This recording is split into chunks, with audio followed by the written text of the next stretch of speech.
welcome back to another episode of Conversations with Jacob. Um, Today's episode, we're talking the end of life care and the funeral industry. But before we get to our guest this week, I want to do a few podcast plugs. I swear not to do this in every episode, but it's kind of like an addiction almost. You can follow us on social media. It's facebook.com/conversations with Jacob on YT. Twitter is CWJ Podcast. Our podcasting platforms, iHeartRadio, Amazon, YouTube.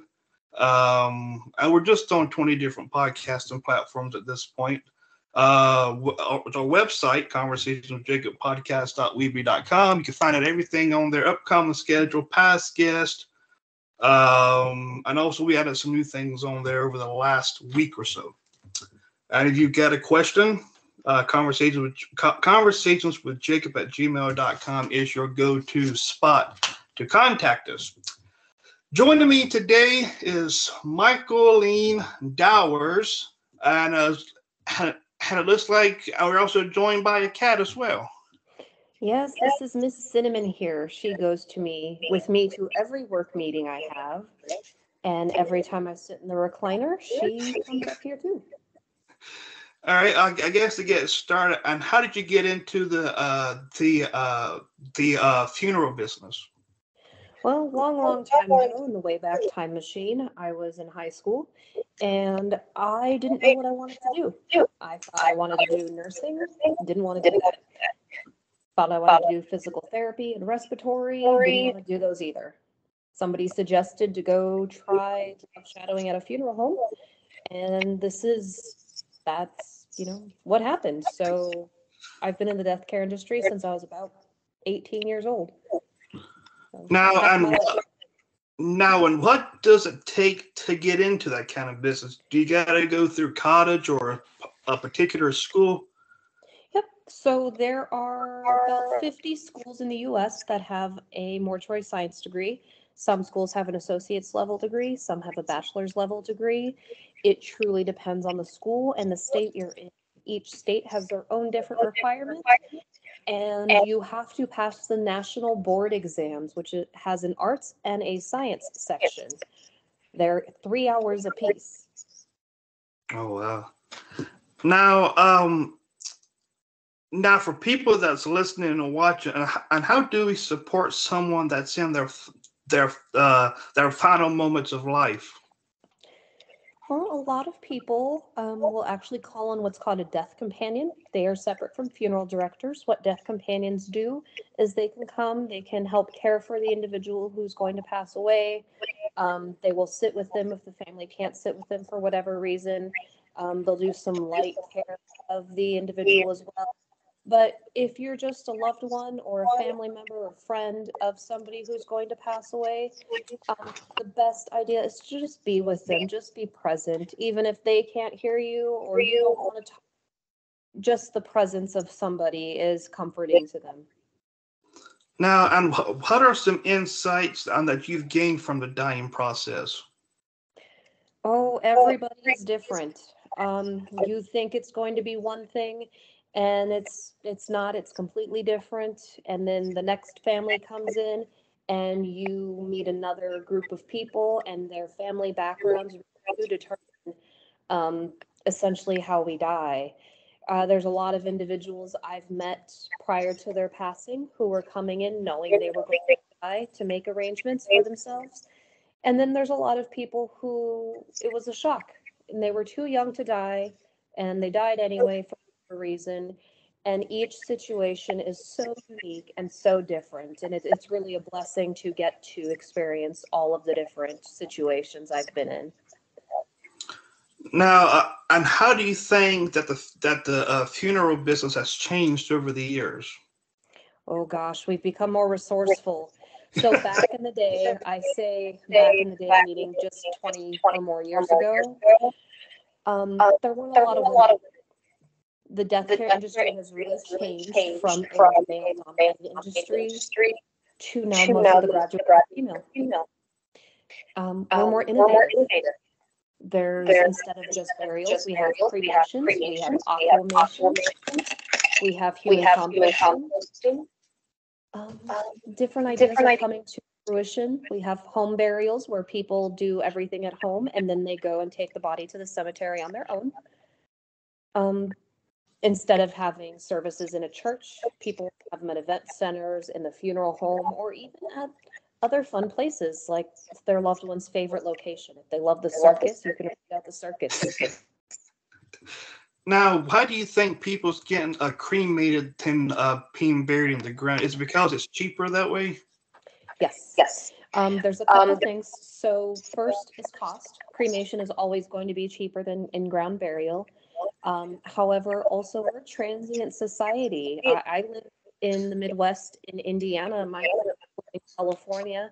My husband's parents live in Washington. We are so diverse in where we live as a country and as a generation, that we don't really always see the purpose of having an in-ground burial anymore. If I bury grandma in Washington, I live in New York, what is that going to do? How am I going to honor her, visit her if she's all the way across the country? So what a lot of people do is they'll cremate and they'll take their loved one with them. Now, why do you think that some caskets cost way more than others? Is it the money, or is it what it's made out of? It's material. It is Material. absolutely material.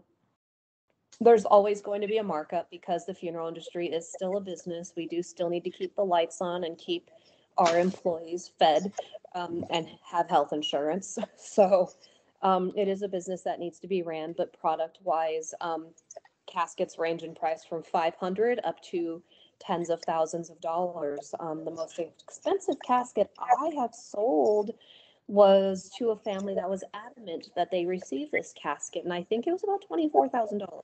Oh, wow. But there is nothing wrong with selecting something more affordable or even more biodegradable. Again, every family is different and has different needs.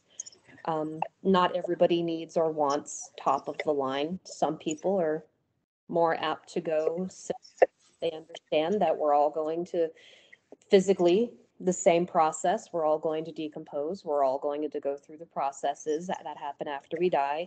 And nobody is going to see that box again. Once it's in the ground, it's there, usually. Now, does the material, the price goes from high to low? Is it like for a higher casket, will that last over time? Then with the lower casket, then that kind of goes quickly. Not necessarily. It really just depends on the type of material. Your metal's going to last a little bit or significantly longer. However, by law, no casket is a sealed casket. We can never claim, according to the FTC rule, that this particular casket is sealing. We're bound by laws just like every other industry. So if a funeral home is ever telling somebody this casket right here is sealing and nothing can get in, that's a lie. Everything can get in. So no matter what the container is, the process is the same. It might last a little bit longer, but in the end, we're all going to decompose. How about that? Now, and what are some emerging trends that you see in the funeral business today? Human composting. There's a couple locations in the U.S. that are doing it. Basically, there are 2 locations in Washington. I believe California is legalizing it, and Colorado has legalized it. They're starting to legalize it in the state of Minnesota, but what's unique is it already exists. It's the way the people in historic times used to bury their loved ones in the ground without a container. They were just shrouded and placed in the dirt. There's different religious bodies that do not place their loved ones into any particular casket or container. They go directly into the ground. You have your Jewish and your Muslim faith where they would prefer to be as close to the earth as possible. And they get to do that. However, the type of cemeteries don't always allow for those things. Another emerging idea that is coming up, that has come out in the last few years, is what's called aquamation. That's water cremation. So basically what happens is instead of flame, it is water with specific chemicals with certain pH balances that break down the tissues, and you still get bone at the end to process through basically pulverization to present back to the family in an urn. Um, the good thing about aquamation is that it yields about 20% more product, more bone material at your fire cremation. So this is really useful for when you have people who might have had bone disease and they're not, their bones aren't as good, or even if, unfortunately, if a child were to pass away, because children, there are a lot of cartilage in those kids, um, you don't yield very much cremated remains after a cremation for a child as you would if you went the aquamation route. Now, for a funeral director and also working in the end of life care, and what are some of the challenges you face? Um, Misinformation, I would say, is probably the most obnoxious thing. Um, I have a lot of people that come and say, I know what goes on, I've seen it on TV. Or I know what goes on, I've listened to somebody on the internet. And yeah, you and I are here chatting on the internet, but I have a lot of letters and requirements behind my name and went to school and got qualifications. There's a lot of people out there that don't have the right qualifications and who simply just, heard from somebody who heard from somebody. And because of that, I get families into my care who say, I know exactly what I'm doing and you don't, and you might want to try and swindle me. And I'm going to tell you right now, I get paid the same amount of money whether they pick a $25,000 casket or a $20 cardboard container. It does not matter. I'm just there to serve. A lot of the funeral directors, that's all they want to do, to just help people. We have a lot of misunderstandings with people in the general public, also on legal. Um, Certain states, aquamation is not legal yet, same as human composting. It's not technically legal in every state in the US. Thoughts on what people can and should do after they die. Whether they need a funeral director or not has come up multiple times in conversation. And in certain states, like where I'm currently living, by law, if somebody dies, a funeral director is needed. Where other states, that's not always the case. The laws differ in each state you go to. Very similar, but just a hair off. So just a lot of misinformation, miscommunication. Um, Other difficulties are just the mind. Our minds limit us as people sometimes. I always tell families, if you can think it and come up with it and you give me enough time, I can probably make it happen. And not everybody can do that. So we are only limited by our own brains and own minds these days. Now, working in a funeral home and being around bodies, does that give you nightmares or not No, really? not at all. All right. No. I used to live in a funeral home when I first started out in the industry many years ago. I actually first started dating my husband when I was living upstairs from a funeral home in California. Um, it's more convenient than anything because I would, get a call in the middle of the night that somebody passed away, and all I would have to do is change my clothes, go downstairs, get in the vehicle, and go bring them into my care, um, even if it's 2 a.m. So death isn't between 9 and 5. Death happens holidays, nights, weekends, whenever is convenient or not. So I Now, don't have the nightmares. Not did last I checked. now, why do you think most people end up dying near the holidays? Gosh, I hate to say it, but sadness. There's also a theory going around that, and it's been going on for years, is if you really think about it, think about the elderly who might be on a limited income. If your options are, do you feed yourself or do you turn the heat on or the air conditioning on, and you live in a climate that gets really, really cold, like Minnesota, um, what's going to kill you first, the cold or the lack of food? They usually opt for feeding themselves, especially with lately and how expensive food is, which is highly unfortunate. Um, they might think they're just going to add more blankets or turn on a space heater. And unfortunately, space heaters cause accidents, they cause fire, they can cause suffocation. or they simply just, the people could get too cold and they get sick and die. Also, the theory of the broken heart, the people being left alone over holidays, that plays into it too. So I'd say temperature, living situations, and just heartache. Now, can you tell some stories of people that you've dealt with? Like some like some heartwarming stories.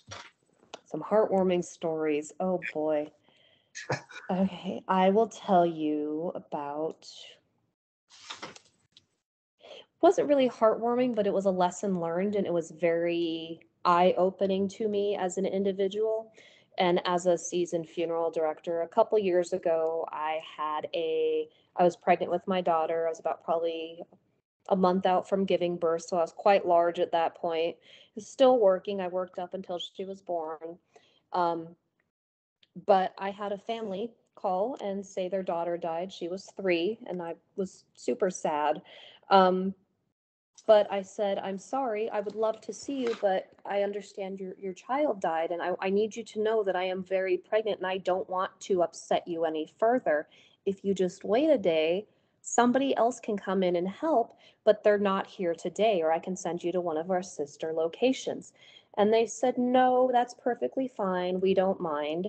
And the reason they didn't mind, I found out, was because the child, the 3-year-old, she was born with cancer, so she had been sick the vast majority of her life, and she was on hospice. She had been on hospice for about 5 months, um, and they were prepared. They knew what was coming, and her final days, she got to go home. They had hospice nurse come to the home, and her last night alive, they knew it was coming.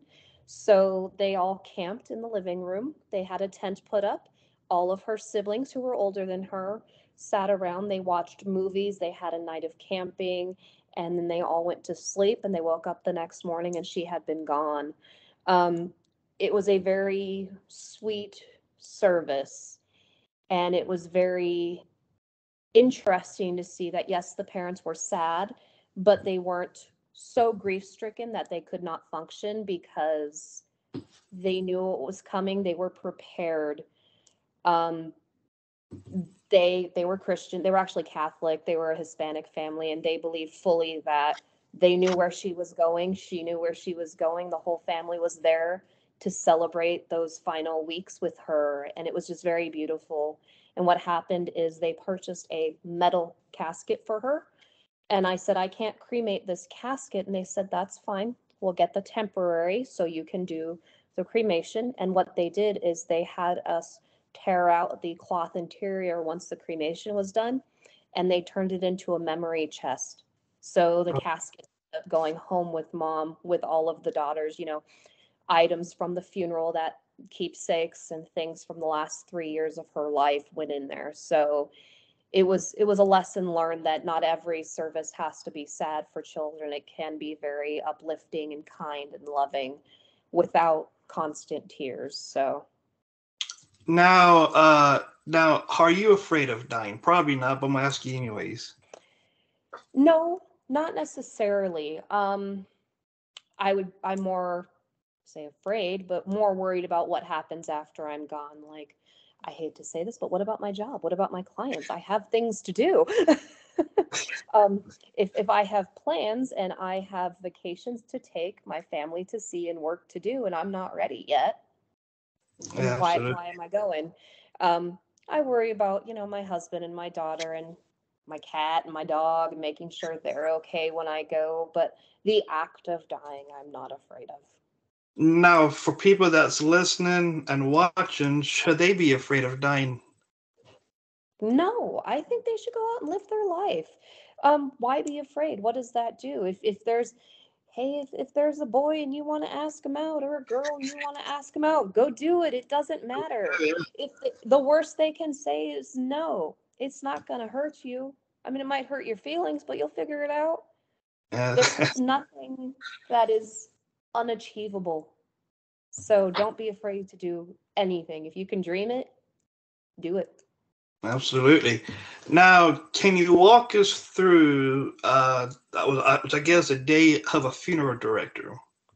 Oh gosh, what hour would you like to start in? Uh, try to try to cut it down for Oh try boy. to make it short as possible. All right. Well, usually you get up, you get dressed, you get in the car, you go to work, and the first thing you do is check all your emails. You check all your death calls from the night before, you call your families, you make those appointments for the rest of the week for any arrangements that need to happen. You walk into any arrangements that were pre-scheduled, you sit down with the family, you make the arrangements. Occasionally, you'll have to go up back and prepare a body, so either embalming or dressing or placing in the casket or doing cosmetics. If it's a funeral service day, you got to double check your bodies, make sure that all your I's are dotted, your T's are crossed, you have all the proper paperwork done, and then it's time to pack up and go. You go to a church or another location, excuse me, and you set up and you get ready to serve them families. Phones are constantly ringing, constantly going off, messages are constantly coming in. You have to manage, you know, lots of juggling, I can tell you that much. Talking with the state, talking with the county, talking with churches, catering, any other kind of vendor you can imagine, ordering products, doing printed material, um, that kind of thing. Once the end of the day comes, and I can tell you that end of the day does not always come at 5 o'clock. Sometimes it does not come until 8 or 9 o'clock at night. If you're lucky, you get to pack up, you get to go home, and you get to sleep for hopefully all night. But that's not always the case. Sometimes it's an hour, sometimes it's 2 or 3. Then you get a call in the middle of the night from your answering service, and they say, "Hey, Mr. Smith passed away. He's at his home." And you go, "Okay, I'm tired, but send me the information to my cell phone." They send you the information. You call the family and say, "Hey, I see Mr. Smith passed away. I just got notified. Are you ready for me to pick him up now and bring him into my care?" They'll usually say, "Yes, absolutely." So you say, "Cool. I will be there in approximately 45 minutes to an hour, depending on traffic." You get up, you get dressed, you get in your car, you go get Mr. Smith, you take him back to the funeral home, you set him all up for the next morning, and then you go home and try and get a couple more hours of sleep. Sometimes that doesn't happen, and sometimes you're working for 48 hours straight. Oh wow. Yeah, it's a lot of Mm, work. yeah. Now, when you have more than one body, is it kind of hard to get them mixed up? No. Um, you can mix them up. Here's the thing though, by law in most states, everybody must be identified. So if I have a van that holds two individuals and I am going to, let's just say a hospital, and I have to pick up two individuals at the same hospital, which sometimes happens, and the family's not present, maybe they're in the morgue or something. um, I'll go in and I make sure that body has an ID tag from the hospital. I compare it with the documents I have. I make sure the name's correct. I make sure the date of birth and the date of death is correct. And I make sure any paperwork left with that body is correct. I bring them into my care. I have a nurse double check with me, whoever has shown me where the bodies are, and they're labeled when they're coming into my care. When they get to the funeral home, I'm checking identification there as well. Before I do any procedure, whether it be embalming or cremating, I'm checking the ID against everything I have. Even before I do a burial, we have an ID check. Before I have a funeral, there's an ID check. Before I place that body in that casket, there's an ID check because I can't pull them out by law and place another one in there. Oh Once wow. the body goes into that casket, that is it. That Now, is their casket. Hmm. now speaking of burial, do they still bury people 6 feet deep? That is kind of an interesting misnomer. It's not necessarily that you're digging 6 feet down. However, yes, I'd say between 4 and 6. But keep in mind, if I dig a 6 foot hole, I have a casket and I have a vault that goes around the casket. If I'm standing next to a vault on the ground, it's about as tall as it's a little taller than my knee, so it's about 2 feet tall, 2.5, 3 feet tall. So between you standing on the earth and the top of the vault that's in the ground, you have probably about 3 feet at most. At most. So yeah, the hole might be 6 feet. but they are not 6 feet down in there. All They're right. put in a little bit. All right. Now, and where can people find you on social media? So I am on Instagram and I am on the internet. My website is quietusbee.com. That's QUIETUSBEE.com. And on Instagram, I am quietus_BEE. All right, how about that then? All right. Now, with every guest that I talk to, at the end of every episode, I ask for a closing thought. Some gives me one, some don't, which is okay. So, do you get one? Oh, closing thought. Yeah. Be good to each other. Don't be afraid to get out there and do whatever you want and whenever you want to do it. Remember, we only live once. We, generally speaking, can't come back and do it again. So get out there, have fun. And don't forget, your funeral directors are people too.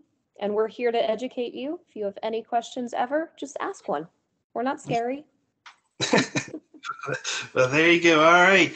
Well, I was on thinking of come on the podcast to talk about this, which I really appreciated it. So until then, for the people watching and listening, until next week, be safe. God bless, and we'll catch you guys in the next episode.